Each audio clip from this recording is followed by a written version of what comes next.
Մեր գործընկերները, քանի որ հետաքննությամբ այսպես պարզել էին ինչ բարդություններ իրենից ենթադրում պետականացումը կամ ևս մեկ այլ անձի փոխանցելը, որովհետև դուք եք կարծացել եք վստահաբար, որ ասում է ոչ թե պետականացում են, պետությունը այդ քաշը եւ այդ հնարավորությունը եւ այդ մենեջմենթը չի կարող իրականացնել, չունի, հետեւաբար վերցվում է, խլվում է մեկ այլ մարդու փոխանցելու համար նախ կխնդրեմ այս մասով մի բան ասեք եւ մյուսը եւ որպես իրավական եւ որպես քաղաքացի եւ հաջորդը կա հնարավորություն կամ դուք բացառում եք որ Սամվել Կարապետյանի ազատության գինը կարող է լինել այն ստորագրությունը որը կվճռի թե հեծի ճակատագիրը թե իր ճակատագիրը ամենատխուր վարկածներից մինչև ուրախ վարկածներ եւ ամենազվարճալի անդադ քննարկում է դուք եք հասկանում այս երկրի քաղաքացի եք որ օրինակ կարող են հանել եւ նրան վետո դնել թույլ տալ հայրենիք մտնի ոտք դնի մյուս կողմից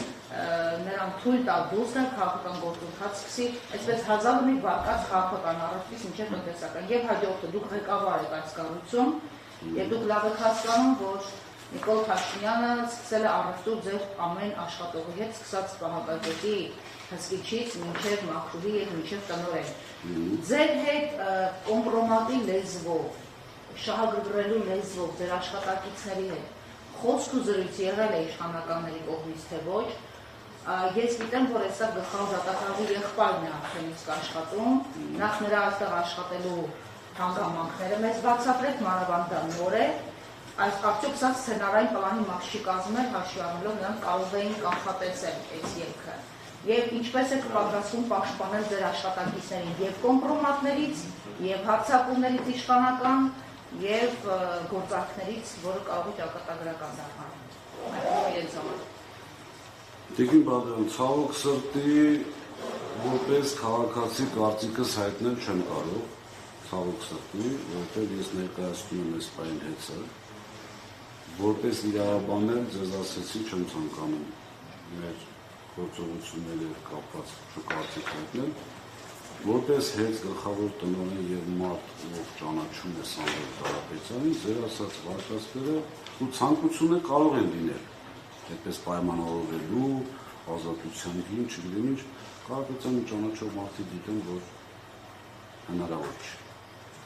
Ոչ թե հնարավոր չի պայմանավորվել, այսպիսի պայմանավորվածություն հնարավոր չի։ Սա արդեն ասում եմ իմ կարծիքը, որովհետև հաստատապես ինքը դա կարող է ասել, բայց ես համոզված եմ, որ դա է պնդել է։ Այսինքն ինչ-որ գործարքի իմ կարծիքով ոչ։ Գործարքի գնալու պարագայում չէր հայտնվել այս վիճակում, այսպես ասեմ։ Ինչի պետք է հայտնվել, հետո նոր գնալ գործարք։ Երկրորդ ինչ վերաբերում աշխատակիցներին Ես չեմ ցանկանում իմ քաղաքական հայտարարություններ մեկնաբանել, նորից եմ կրկնում, ազատ զրույցի պարագայում իրոք մեկնաբանել չեմ վախենում, չեմ հրաժարվում, ուղղակի հաշվի առնելով, որ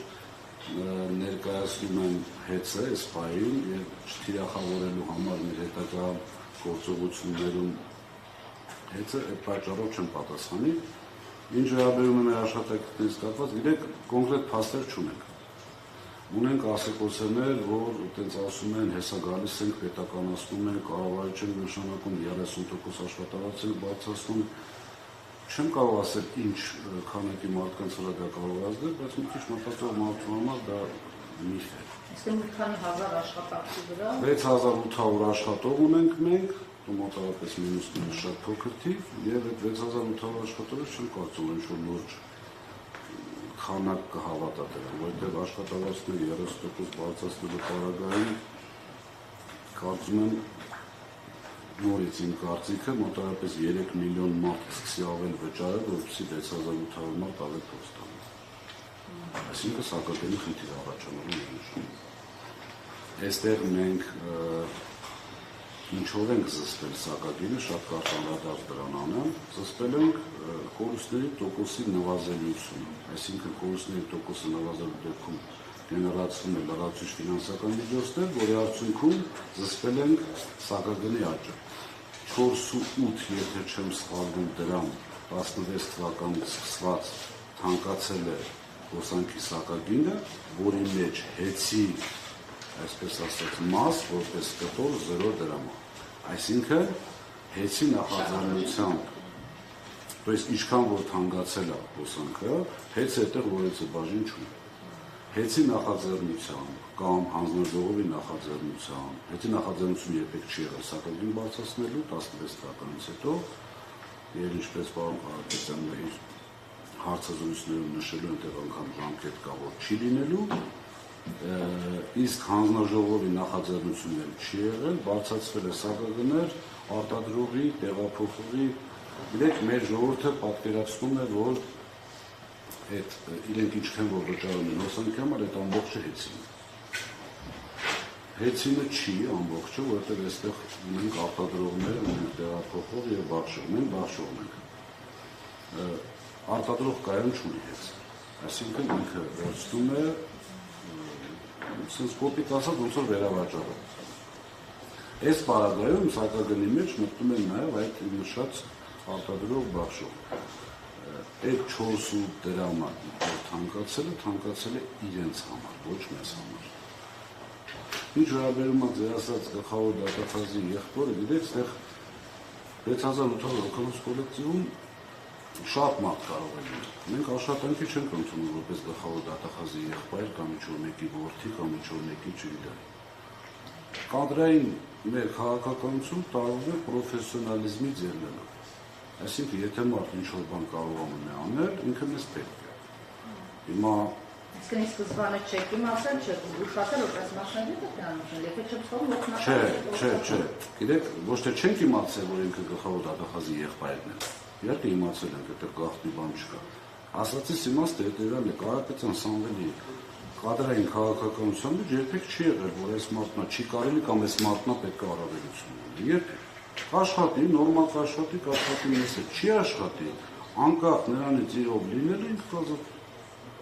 քաղաքականություն էսպես հավատաց։ Այս պարագայում, այդ ժամանակ խաղաղ են եղել աշխատողները ձեզ մոտ, հիմա խաղաղ չեն։ Ճիշտ է չի ձեզ այդ հարցը տալ, բայց ամեն դեպքում ռիսկեր չի պարունակում արդյոք ունենալ մանավանդ գլխավոր բուրգում մեկը, ով իշխանության ներկայացնում։ Նախ գլխավոր բուրգ չի, Մուսալար մասնաճյուղի տնօրենի խորհրդական անդամն է, ձեր նշած անձը, եւ ախր գիտեք որ նախընտրել, լավ ընդունենք գլխավոր, ընդունենք իմ օգնական կամ խորհրդական։ Ես ինչ եմ անում, որ ես վախենում եմ, որ Վարդապետյան Աննայի եղբայրը իմանա։ Ինչի՞ չենք այս տեսանկյունից նայում։ Այսինքն մենք չենք անում այնպիսի բան, որից վախում ենք։ Ով։ Տանում ենք քաղաքականություն։ Ամեն դեպքում հասկացանք։ Կներեք 6 Հաջորդ հաղթին անցնենք, ես